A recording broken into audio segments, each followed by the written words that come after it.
We are extremely fortunate at the Caucus to have in our employee Mike Wershagen, a former investigative reporter for the Pittsburgh Tribune-Review.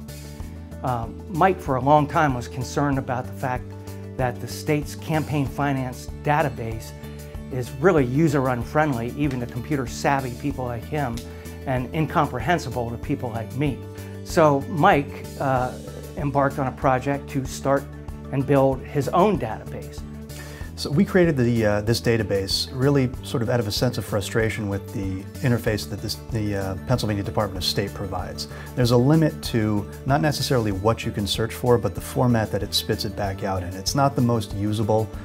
It's a little tough to look for patterns over a long period of time. So we wanted to do something that would give us access to the bigger picture. The idea was that it would lead us to stories.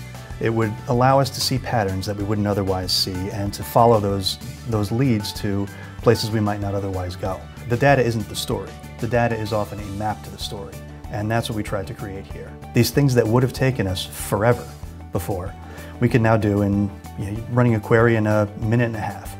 One of the things we're proudest of at the Caucus is the story that Mike put together and won an award for here tonight called Who Gives a Buck? And it was based on his database.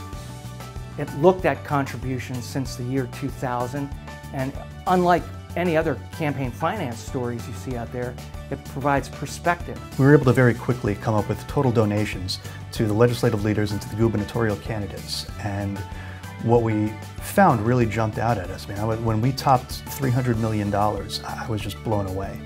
You know, we've always known that there's a lot of money in Pennsylvania politics, but to see 8, 10 people taking in this enormous amount of money over the course of their careers was really eye-opening.